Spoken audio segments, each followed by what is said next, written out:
Hey guys, welcome to our SoulFam Podcast, where I interview space holders from all over the world.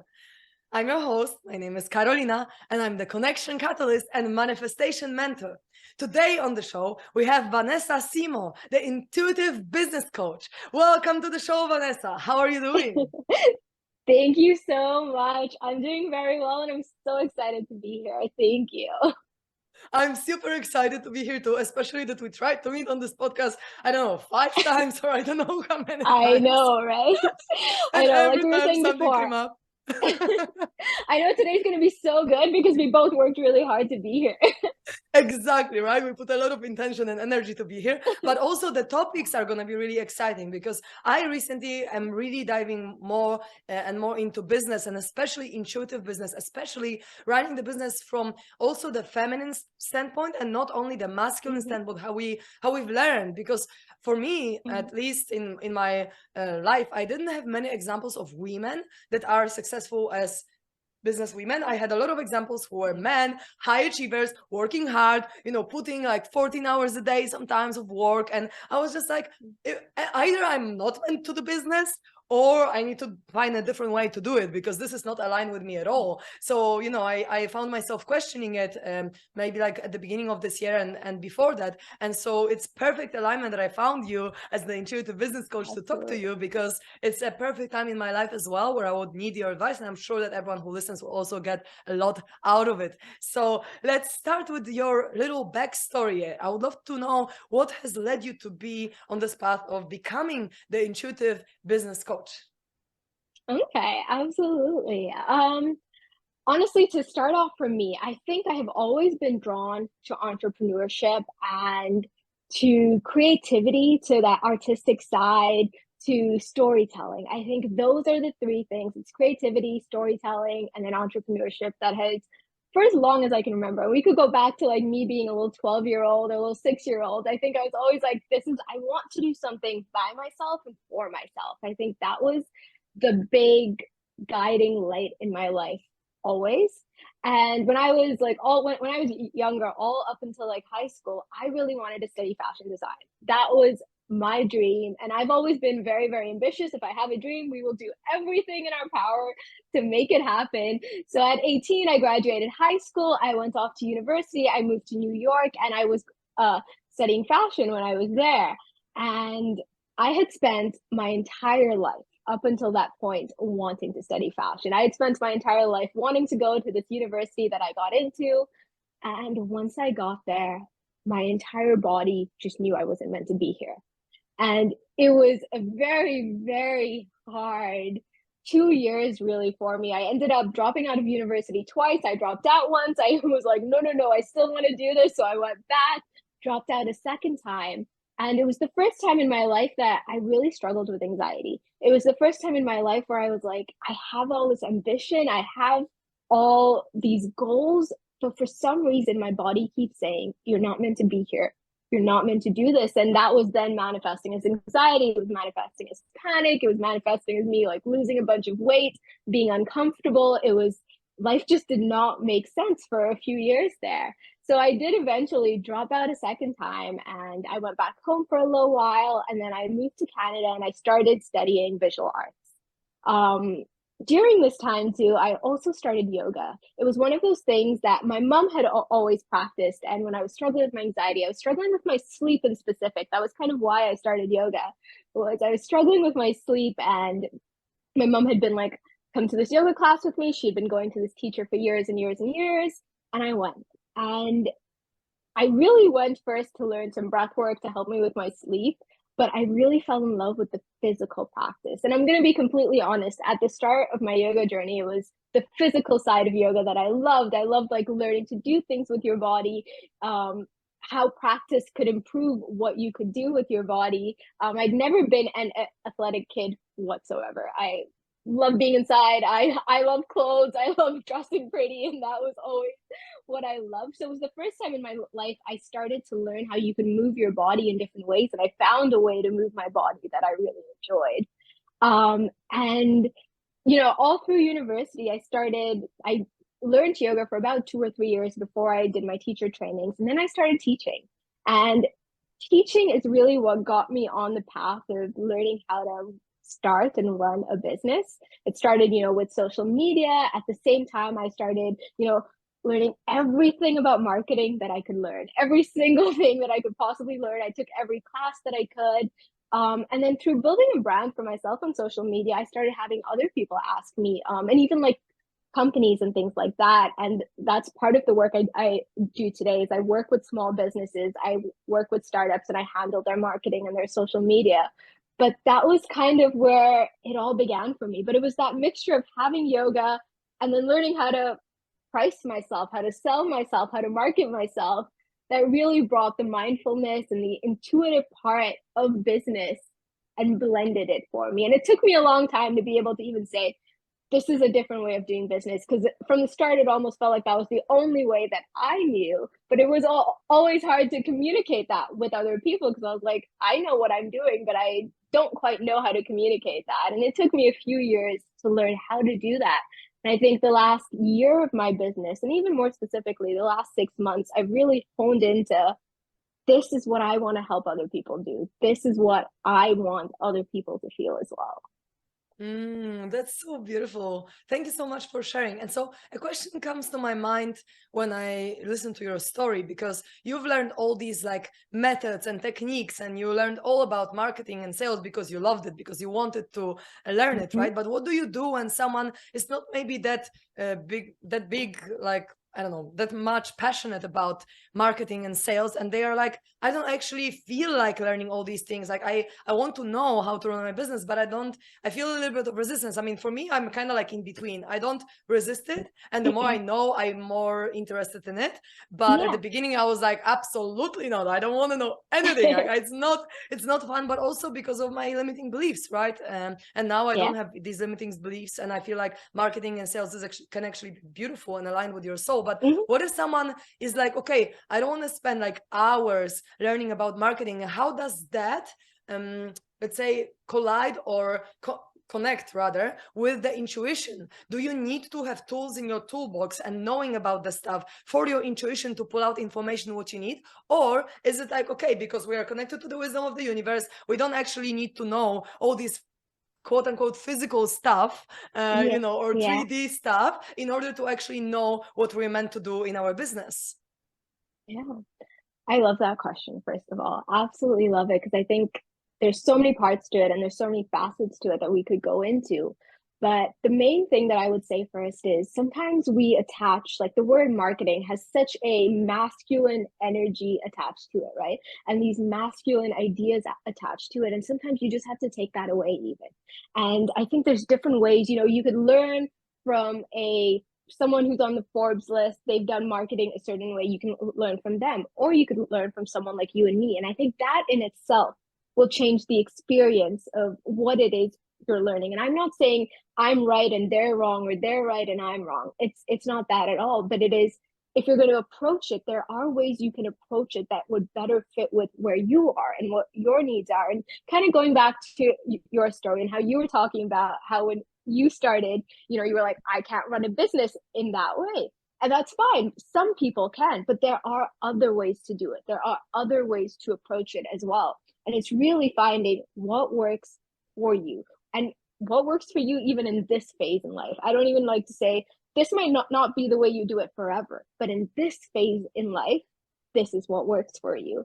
So I think that's my starting point for it always. And as far as, do you need strategies to succeed in business?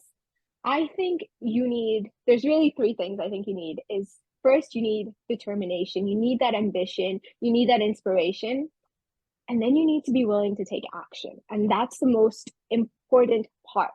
And this is where I think the strategies come in, is in the action part of the puzzle, where the action has to be taken. And so often the limiting beliefs and the excuses we make is, I don't want to learn. I don't want to, I don't want to invest my time or my energy in this. I don't believe in it. But it's really just taking that out and saying, this is the action you need to take if you want to build something, right? We can have all the ideas, we can be inspired, we can dream about these businesses we're going to build, these lives we're going to lead. But unless you're willing to take the action, and you're not going to love all the action all the time. There are ways you can learn to love it, and you can find ways, again, like we were talking about before, you could look at it differently, and that could change the experience of it completely.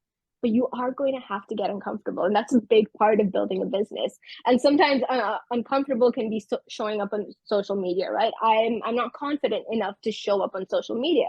Sometimes uncomfortable can also be, I don't really know anything about copywriting. I don't really know anything about website building, but I'm willing to learn. And sometimes learning can even be like, okay, can I have someone else do this for me? Can I hire someone else? But hiring someone else requires you to know a certain amount yourself as well, or be connected enough to your story and to your business so that you can communicate that with someone else. I don't know if that answered your question completely, but let me know what you want to dive into a little more. Yeah, it did. And also, I feel like, because to me, it seems like because now I have a little bit of business knowledge, it's easier for my intuition to Mhm. show me what I'm supposed to do because I have already checked some ways of doing things. And even if sometimes I'm shown something different or something beyond what I know, it's kind of like, I feel like, yeah, it's in order to be, because the other day I had why I'm even asking this question, because the other day I had a conversation with my friend that I'm actually going to invite on the podcast too. And we were talking about the flow state and how the flow state, when you're channeling things, when you're really just downloading messages from the ether, or when you're in the zone, right? You in the other words, you're just in the zone. It requires a skill, because you can't just be in complete flow when you don't have a skill. So even in business, Mhm. if you don't have any skill, you don't know anything about business, how can you get messages about it if you're not even going to understand the word copywriting, right? I mean, I'm just I'm just making Yeah. it up. But she said, yeah, the skill is like one of the ground points of flow state. So I'm Mhm. guessing that also for the business, you need to know at least a little bit, have a little bit of an idea of some things, maybe not all of it. Like, you don't have to be a master of like all social media platforms or all ways of marketing, but at least like a Yeah. few. And then you can kind Mhm. of like channel and feel what is most aligned with you in this specific Yeah. point in time, as you said. And that's also something like that I feel that is a little bit yeah, just kind of like I don't know. I don't even know how it makes me feel, but the fact that like it's gonna constantly change and you're not gonna do the things all the time in the same way, it kind of Yeah. makes me feel happy at the same time and like excited for new, and at the same Mhm. time kind of like ungrounded, because it's like, what? It's gonna Yeah. change all the time? I'm just gonna Yeah. like change my business all the time? And so Yeah. like, how do Yeah. you deal with this kind of like instability? Because also even the social media platforms change. So obviously you're going to change. Yeah. Before, reels were not even a thing, and now they are a big thing, right? But now Yeah. even they are decreasing to be a thing, and now photos are coming being a Mhm. thing again. And then, and it's all changing anyway all the time. So Yeah. how do you handle this kind of like instability for people, for your clients? Or I don't know if you Yeah. yourself have it, but how do you deal with this? No, that's very important of a question, and I honestly think it's kind of a simple answer, and it's something me and my boyfriend were talking about just yesterday. What I love to say is, things like that are not today's problem. Let's focus on what is the problem today instead, right? Instead of, it's so easy, and I'm a nervous person. I'm an anxious person, so it's so easy for me specifically to start worrying about what's going to happen tomorrow, what's going to happen day after, a year from now, 10 years from now, when the truth is none of that is today's problem. And today you're building your business, today you're living your life, you're eating dinner, you're doing whatever it is you're doing today. And to be honest, there are enough problems in our day-to-day life. There are enough things we need to figure out today, that why worry about, what might happen, what could happen, what should happen. So that's one part of it. But in terms of dealing with the instability and the changing nature of like marketing and business and social media, to me it comes back to that nervous system regulation, right? It's, Mm, if you're able to regulate yourself, then you're able to deal with the change, you're able to deal with, everything that's forever, and it is forever changing. I will say, I love social media. I think it's such a big part of my day-to-day life and my work, but it can be overwhelming, and I understand where people get overwhelmed, where they feel anxious at the thought of, even going on social media. Forget about posting. There's so many people who are just like, I don't like being on there. It brings up so many uncomfortable feelings or thoughts or memories for me.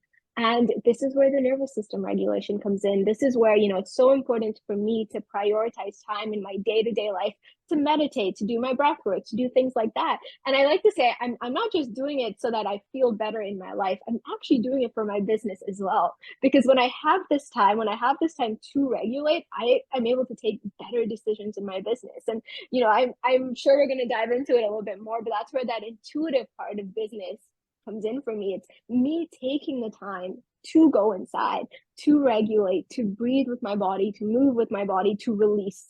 I think the last year and a half, I've spent a lot of time mostly releasing things that have been stored, releasing energy, anger, frustration, releasing all of that. And that has helped my business grow. That has helped me manifest things in my life as well. I hope Amazing. that answers it. Yes, absolutely. And I also love to dive a little deeper into this intuition in business. Do you have any specific Mhm. practices that you can recommend to actually get in tune and get messages, intuitive messages about your business? Or how do you like to do it the best? I love that. I will say you have to do it without the intention of I want a message for my business right now. Because I think once you approach it saying, I want a message on what to do next in my business, you're putting a lot of pressure on yourself. You're putting a lot of pressure on the process. So I first of all think any kind of embodiment work or breath work or meditation work has to be approached like it is necessary and okay to have intention, but without the pressure. And I think that's an art that, especially like a coach or a teacher comes in to help coach you through that, because I think it is an art to learn how to have intention, but not put the pressure of having an answer on yourself and on your practice. And I think it really comes down to, for me, learning over the years that a lot of the time, the answers you receive are probably not the answer you wanted in the first place. Like the answer that you receive could be something completely different. And it takes, a sense of awareness to be able to see the answer, right? It's so often you can sit down in a practice and be like, I want to know what to do next. And you might, I believe as humans and as beings on this earth, we intuitively, most of the time, if you're a conscious being moving through life with awareness, you intuitively know what you need to do. But it's really hard to trust that voice. And I think that's where the practice comes in. It's trusting it, because sometimes intuitively what you need to do can be completely different from what you desire and what you want for yourself. And that's where it gets hard to actually listen. And it's so easy to be like, nope, my intuition is not telling me anything right now, when really it is telling you something. It just might be a little different than what you wanted for yourself. um Mm. Sorry, I completely forgot the actual question that you asked me now. Yeah, how you use intuition in your business. So that's exactly what you're talking about. That's Mhm, perfect. mhm. So, and if I want to get more in specific for practices, breath work for me is a very big practice right now. But it's breath work, it's movement. The kind of breath work that I practice is very focused on releasing blocked energy. It's a sympathetic breathwork method that's really about, going into that sympathetic nervous system and releasing what needs to be released. And that's, what's a big part of my personal practice for the last 2 years. It's a big part of my business that I do with, and my like client work that I do with clients as well. But I think intuition practices can be different for every person. Sometimes, cooking a nice meal for me can feel like that's when the idea will spark. That's when, I'm like, oh, this is what I need to do in my business next. And I think it's just whatever you're doing it with presence, doing it with awareness, and doing it consciously. And I think anything can become an intuitive business practice then. Absolutely. Thank you so much for sharing that. And on this point, I would also love to share one takeaway that I got from my coach, my business coach, and dear friend. Her name is Camila Surman. I'm probably also going to have her on the podcast soon. Because one of the practices that we've done on the business of power coaching was to actually treat your business as a being, as an energy, and to treat Mm-hmm, every mm-hmm. offer as well as a being. And in meditation, really connect to the being of your business and ask it questions, and see how it shows up for you, see Yeah, what relationship you have towards it. And also, if you have yeah, an offering and you don't know how much you should charge it or how to market it, rather than like trying to come from your mind and just like, oh my god, what should I do, is is just to connect to the being of this offer and ask it, okay, how should I market you? How should I sell you? How much do you cost? And come more from the intuition and from the connecting to the energy, because if it's in the future, if it's an offer you're creating, time doesn't really exist, the linear time, right? It's kind of like an illusion. So we can already connect now to the future offer that we have to create, and we can already ask it, okay, so what's up with you? Like, how should I move forward with you? And this was a game changer for me, because before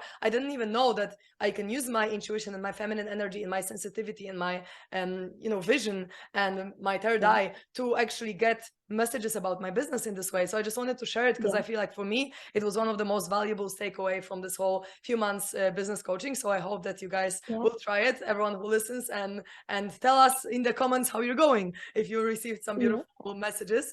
And so thank you so much for sharing all that. And I would love to come back to this part where you said, okay, sometimes it's like hard to trust your intuition because your mind wants something else.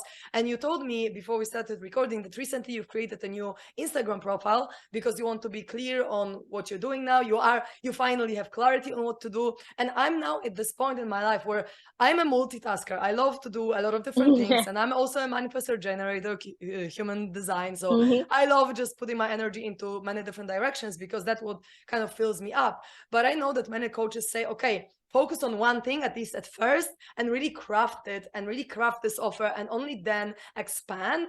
And I'm now at this point like, okay, I would love to focus on one thing, and what I chose is kind of like manifestation, but also like I also want to do all these different things. And like, how do I choose what to do? And how did you choose? How did you on your journey discovered, okay, like this is it, now I know 100%, and now I'm clear? Because to me, I'm kind of clear, but I'm still questioning a lot of things.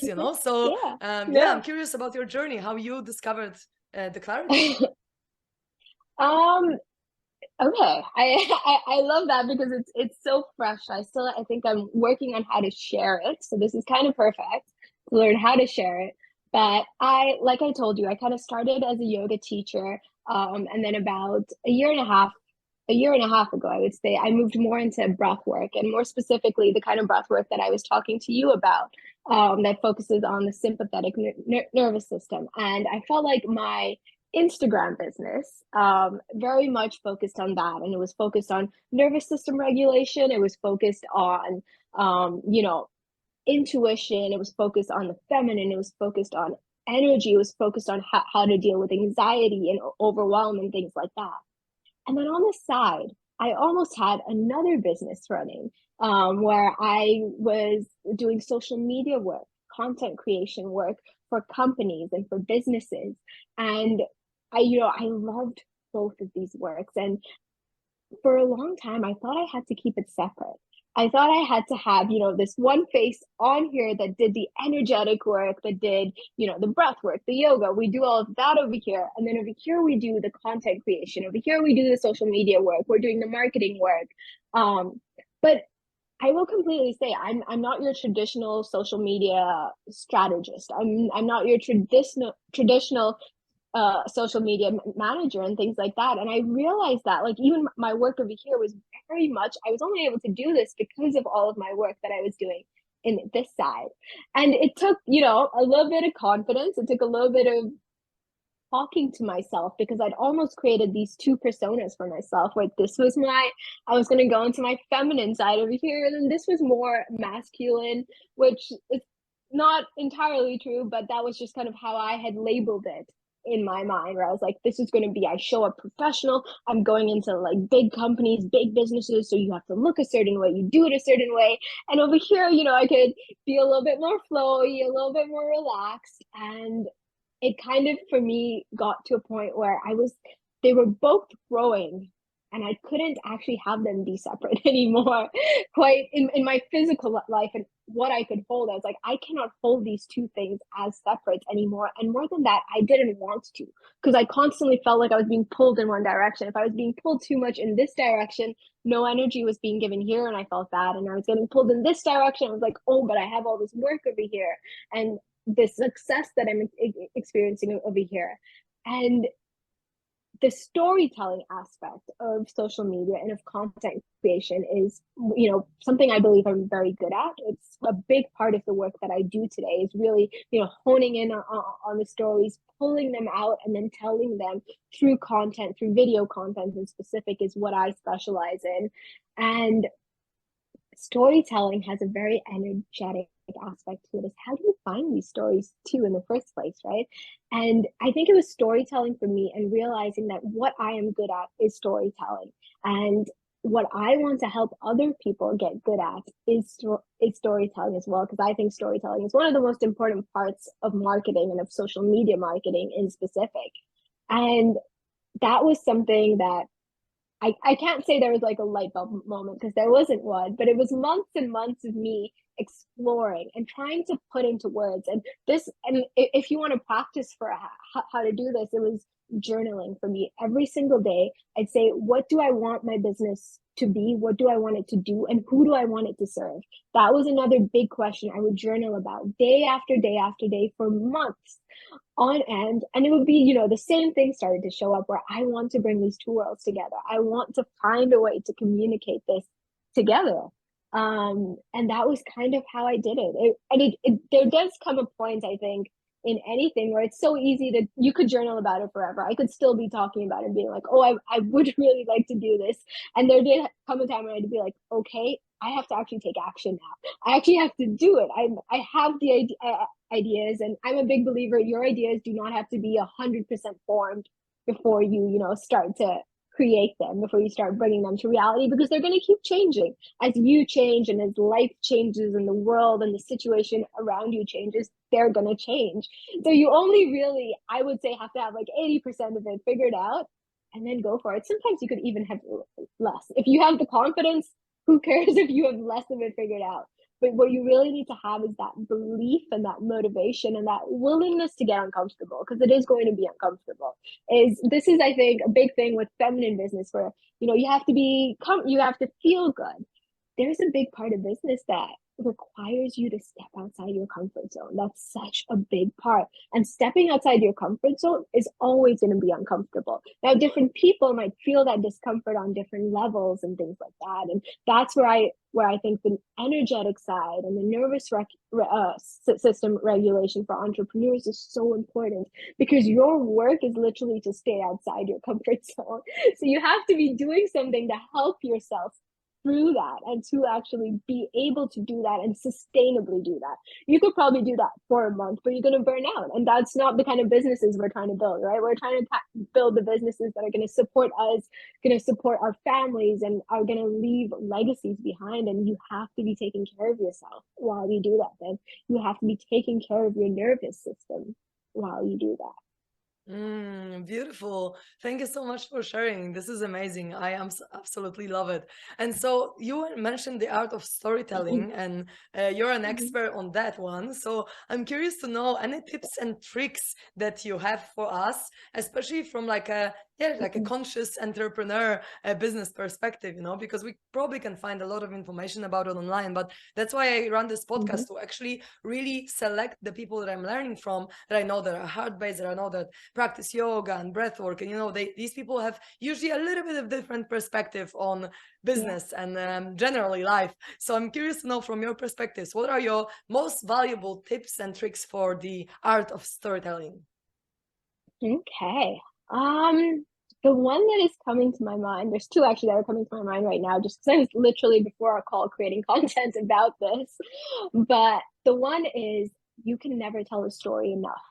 I think on social media specifically, we have this idea where, I've talked about this one time, so I can never talk about it again. And I find that with clients so often, they're like, I don't know what content to create. I don't have enough ideas. I don't have enough, inspiration. I've already talked about this, so I can never talk about it again. And the thing about storytelling and social media is, people are going to connect differently, and every piece of content you put out is going to connect with someone else in a different way. And then social media specifically, you can never talk about something enough. You can never, it might feel like a lot to you because you are always in your content, you're creating all of your content, so it could feel like it's a lot to you, but I can almost promise you 100% that is not what anyone else is thinking. That is not what anyone else is seeing. So I think my number one advice is, when you're telling a story, stop second guessing that you've told this story before. If it's coming to you, and if you feel like that's what you need to share right now, or even on the day when you're uninspired, I will so often be like, scroll through your old content, look at what sticks out to you, look at, okay, something, something can inspire you. I think we underestimate the power of our own content on ourselves. Your content should be inspiring you. So when you're scrolling back, you might have a certain piece or a video or a picture even that sticks out to you, and then create from there. You cannot talk about the same thing enough on social media. And then we could get into the selling part of this, and because that's a whole different thing. Is, when I'm selling or talking about an offering, I've talked about it one time on my story, or I'm going to try to talk. I have so many people, and to be honest, I did this at the start too. I'd be like, I talked about this yesterday, so I can't talk about it again today. You can sell 10 times a day if you want to. And it's really to stop limiting yourself and stop telling yourself that you cannot do something, because you have to realize your audience is not in your business as much as you are in your business. And that's a good thing. You should definitely be in your business more than your client is. But that's why it often feels like a lot to you, but that's rarely how anyone else sees it. So that would be tip number one. Storytelling, my second tip. And I think this is kind of a hot topic right now. So it'd be kind of fun to dive into. The idea that we consume a lot of content, and it is so easy. You see this with, so many people, is when I have clients, it's so easy for their content to start mimicking mine, right? It's so easy for their story to start mimicking mine, and their brand, or, even their colors or their aesthetic. Now, I truly believe most of the time this is not done on purpose. This is not done consciously. It's a very unconscious thing that happens. And it's not a bad thing. And I don't even want to dive into, someone's copying me and that. I think that's a whole topic by itself. But I think most of the time, like I said, it's not done consciously. But what we do have to realize is, if you're trying to build a personal brand, and if you're a small business, if you're a coach, you probably are the face of your business. And with that comes your story is going to be the face of your business. You could have your content look exactly like mine, but it probably won't do as well as mine is doing, simply because that is not your story. That is not, you aren't in that content. And to tie it back to storytelling, is learning how to tell our own story is so important. Learning how to have our brand be infused with yourself. Quite literally, like even just the aesthetic of it has to be infused with you, is so, so important. And if you're in a place right now where maybe, you're listening to this and you're thinking, oh yeah, my brand actually looks like this other person's brand, and it's because I love their content. And I think that's such a, if someone loves your content to that level, I think the only thing you can be for that is grateful and amazed. And I think that's a testament to the hard work and the good work that you're putting in. But if you find yourself in that place, first, it is not wrong to be inspired by other people. It is not wrong to, look at someone's content and say, wow, I kind of want to be doing what they're doing. But I think it's important to have certain times in your day or your week, where you're scrolling and you're just being inspired. Like, literally go look at, we all have our favorite coaches and our favorite people to follow whose content we love. Spend time doing that. Get inspired. But before you create your own content, before you tell your own story, I would always say, spend time by yourself doing something, and, meditation, cooking. Go for a run if you're a runner, if that's what you like to do, you're doing that.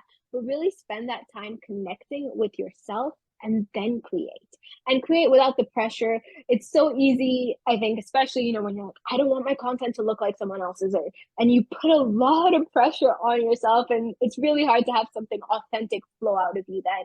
So it really has to be, I have connected to myself, and now I trust myself to tell this story in a way that has me infused in it, and then stop second guessing it. So much of our problems in business, and maybe even life, comes from us second guessing. Oh, should I do it? Should I post it? If you have spent time with yourself, trust it. If you have spent time going inwards, trust that. and flow from there. And I do think it's something that takes practice. It's not something that's going to happen overnight. You're going to feel uncomfortable. You're going to be like, oh no, but they also have this color in their content. You're never gonna never gonna get your content to look completely different. We're all creating content, and there's gonna be some parts of it. So there's definitely a trust element to it that I think you need to be able to build. Yeah, and it's so interesting that you're talking about it because literally I had the conversation with my friend and business coach Camila that I mentioned, and I was like, Camila, Mm-hmm. how is it that you and Justyna, another Polish, spiritual leader, have Mm-hmm. almost the same offers? It's like anytime you launch, it's like the same. She's Yeah. like, yeah, I don't know how it happens, but we literally don't even I don't believe we look at each other's Yeah. Instagram or each other's offers. It's just that same ideas come to us in the same time, maybe because of Yeah. the collective energy, maybe because something is in the cloud of the energy currently, and Yeah. then kind of the offers are necessary. So for example, in this Mm-hmm. case, in Polish collective consciousness as a nation, because they have their business in Poland, right? So sometimes you Mm-hmm. just can have a similar idea to someone else, and there's nothing wrong about it, because one No. person will No. resonate with you, and one person will resonate with the other person, and one person is gonna resonate with both of you and check both of Yeah. your offers because they want to dive deep and they want to have different perspectives. Because hearing something from one person Mm-hmm. is not going to be the same as hearing the exact same thing from another person, and sometimes one Exactly. sentence can land for you from this specific person. So yeah, I just wanted to um, give that example that it works actually this way. At least it works like this for me. Yeah. And sometimes the same Yeah. thing heard from someone else is just landing for me Mm-hmm. very, very much. Exactly. And that's where like I don't think you should ever feel bad if you see someone else's content and you're like, oh, it's familiar. Because the people that are meant to find you are gonna find you anyway. It doesn't matter what anyone else is doing. I think it's always taking the focus off what everyone else is doing and bring it on to yourself. And Mm. having that trust, having that belief, having that focus even on yourself and your business. Mm-hmm. Amazing. And that focus on ourselves brings me back to our probably one of the last questions about self leadership, because I'm curious to know what it means for you to be self led. And do you mean like led by your soul? Do you mean led by your, something else? And also, why is it important? And to that, if you could talk a little bit about how to be led by yourself while at the same time working with a coach and working with someone literally like telling you what to do in a way, right? Because Yeah. like people will tell you what to do. Like I just hired a new coach, and I'm paying him more than any other coach I've ever paid, and I'm just like, okay, Hmm. I'm gonna do probably what he says most of the time, but I also need to find Yeah. alignment with me and like how I want my business to be, and so on. So I'm curious to Yeah. explore this topic with you. Yeah, absolutely. Self-leadership. I think there's different facets to self-leadership. I think one of the most important facets to me is being able to lead myself through the harder times, through the anxious feelings, being able to lead myself through the discomfort. I think, I'm going to be completely honest. I'm someone who struggles with anxiety. I've gotten very good at learning how to maneuver it, and, years and years of I think my anxiety is a gift. There are times it doesn't feel like a gift for sure, but I strongly believe it is a gift simply because it has led me to the work that I do today. Like me even dropping out of university, if I hadn't struggled with anxiety the way I did, I might not have done that. But if I hadn't done that, I probably never would have gotten into yoga, and I never would have gone down this stream of creativity and marketing and all of that. And I love the work that I do today, and it supports me so beautifully, and I'm so grateful for that. But it did come from anxiety. It has the source of that has been me struggling with anxiety and learning how to lead myself through my anxiety. I think when I first started, it was so much of helplessness and hopelessness, and I want someone to tell me what to do. I want someone to try to read every book. I saw countless counselors. You're trying to do everything that you can do, and in our journeys, there might be points in our life when we do feel that way, and we almost have to go through that. But I think I'm in a spot now where leading myself through the discomfort is saying, hey, this is uncomfortable. Hey, I'm not feeling so confident about this, but I can lead myself through it. Um, I've probably said this 100 times, but it goes back to the nervous system regulation. It's the way I lead myself is my nervous system regulation practices.